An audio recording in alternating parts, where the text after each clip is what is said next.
ஆட்டைக்கு வந்து எல்லாமே உங்களுக்கு சேட்டையாவே இருக்கு. உங்க அரசியல் வந்து இப்ப விஜய்னாவே உங்களுக்கு ஒரு சேட்டத்தனமா ஏதாவது ஒரு ஸ்டேட்மெண்ட்ட சொல்லணும் அப்படின்னு நீங்க நீங்க தாங்க சர்காஸ்டிக்கா கரூருக்கு சொல்லணும். ரூட் இல்லன்னு சொன்னீங்க. இல்லங்க. அவரு சட்டத்துக்கு உட்பட்டு ம். எனக்கு அவங்க வந்து வழி விட்டுட்டோம். அவரு பாதை அவரு குடுத்துட்டோம் ஒண்ணும் அப்படின்னு. டெரரிஸ்ட் இல்லையே. அவருக்கு இந்தியாவுல இருக்க எல்லாருக்கும் உள்ள சட்டம் தான் அவருக்கும் ஒரு இப்ப சட்டம். முடியுமா? இந்த சூழ்நிலைக்கு அவர் முடியுமா? இப்ப மழை பெய்யுது முடியாது. நாளைக்கு காலைல மழை நின்ன உடனே போலாம். ஏன்னா இப்ப என்ன இல்ல முடியாது. காவல்துறை அனுமதி கேட்டிருக்காருங்க. ஏங்க நீதிமன்றத்துக்கிட்ட அனுமதி கேட்கிறாருங்க. இப்போ நீங்க தர்மபுரிக்கு போயிருந்தீங்க. யார்ட்ட அனுமதி வாங்குனீங்க? இல்ல நான் சாதாரண ஆளு. விஜய் சாதாரண ஆளா? புடிங்கியா? பெரிய புடிங்கியான்னு கேக்குறேன். என்ன பெரிய இது? என்னங்க பேசிட்டு இருக்கீங்க? அவர் என்ன Che Guevara, Fidel Castro, Yasser Arafat, Ho Chi Minh, Vietnam அப்படி அவர் இவரா? மாசே துங்கா, மாவோவா? இல்ல தேசிய தலைவர் பிரபாகரனா? யார் அவரு? ஒரு நடிகன் அவ்வளவுதானே. ஒரு நடிகன். அதுவும் எந்த அடிப்படை அறிவும் இல்லாத, எந்த புத்திசாலித்தனமும் இல்லாத, எந்த வரலாறும் தெரியாத ஒரு தற்குறித்தனமான எவனோ எழுதி கொடுக்கிற ஜானவாசியம் எழுதி கொடுக்கிறத A4 சீட்ல உட்கார்ந்துகிட்டு யாரு தெரியுமா? ராமக்கல் கவிஞர் ராமலிங்க பிள்ளை யாரு? அப்படின்னு அதை படிக்கிற ஒரு சாதாரண ஒரு நடிகன் அவ்வளவுதானே. என்ன பெரிய நீங்க தாங்க பில்டப் யார் தெரியுமா? அந்த விவேகம் படத்துல அஜித் குமாருக்கு வந்து விவேக் ஒரு பில்டப் அவன் யார் தெரியுமா? அவன் சாதாரண கிடையாது. அவனை எதிர்த்தா மோத முடியாது. அவன் அப்படி பில்டப் கொடுப்பாப்ல.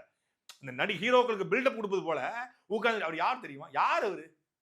யாரு? இல்ல மறுபடியும் ஏதாவது ஒரு இன்சிடென்ட் நடக்கணுமா? அவர் எப்படிங்க நடக்க போகுது? நடக்குங்க. அவரு தான் வெளிய வந்தா நீங்க மற்ற தலைவர்கள் போல அவர் கிடையாது. 69 படம் நடிச்சிருக்காரு. ஒரு நீதிபதி சொன்னார்ல. நீங்க 69 பாத்தீங்களா? ஒரு நீதிபதி சொன்னார்ல. நீங்க சிஎம் ஓடயோ மற்றவர்களோட அவர ஒப்பிடாதீங்க. அவர் வெளிய வந்தாவே ஒரு மாநாடு மாரி தான். அதுக்கேத்த மாதிரி எதுக்காக அதையும் பாசிட்டிவா அந்த கதர் கும்பல் மாதிரி எடுத்துக்கிறாதீங்க. அவர் எதுக்காக சொன்னார்னா 10,000 பேர் தான் வருவாங்கன்னு எப்படி எதிர்பார்த்தீங்க? விஜய் வந்தாலே கூட்டம் கூடும் தானே அப்படிங்கிறதுக்காக தான் சொன்னார். அப்ப அது அவங்கள கண்டிச்சாரு. தாவேக்காவை கண்டிப்பதற்காக சொன்னார். விஜய் வந்தாலே பெரிய கூட்டம் கூடும். நீங்க எப்படி 10,000 பேர் சாதாரண எஸ்டிமேட் போட்டீங்க? அப்ப அதுக்கு தகுந்த மாதிரியான கிரவுட நீங்க வந்து கிரவுண்ட தயார்படுத்திக்க வேண்டாமாங்கிற கேள்வி கேட்டாரு. நாம என்ன கேட்கிறோம்? விஜய் வந்து 69 படம் நடிச்சிருக்காரு. எல்லா படமும் பெரும்பான்மை தமிழ்நாட்டுல ஷூட்டிங் நடந்திருக்கு. அப்பெல்லாம் அவர் கூட்டம் கூடலையே. கோவாவுக்கு ஒரு திருமணத்துக்காக போனாரு. போனார்ல?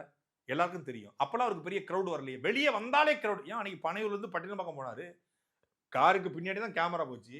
பட்டினப்பாக்கம் வாசல்ல எல்லாரும் குமிஞ்சு கிடந்தாங்களா? இந்த பனையூர் வீட்டு வாசல்ல தினமும் 10,000 பேர் காத்து கிடக்குறாங்களா?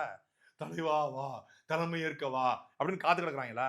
அப்படிலாம் ஒண்ணும் இல்லைங்க. எனக்கு யாருங்க வேலை வெட்டி இல்லாம வெளிய வர்றத 3 நாளைக்கு முன்னாடியே சொல்லி, புஷி ஆனந்த் போன்றவர்கள் தகவல் கொடுத்து எல்லாரும் வாங்க வாங்கன்னு புஷ் பண்ணா மட்டும் தான் வருவான். இல்லன்னா எல்லாருக்கும் வேலை வெட்டி இருக்கு. வேணா 100 பேர் வேணா ஒரு தற்கொலை கூட்டம் எப்போதும் பின்னாடி தெரிஞ்சிட்டு இருக்குமே ஒழிய, அப்படிலாம் ஒருத்தன் போமாட்டாங்க.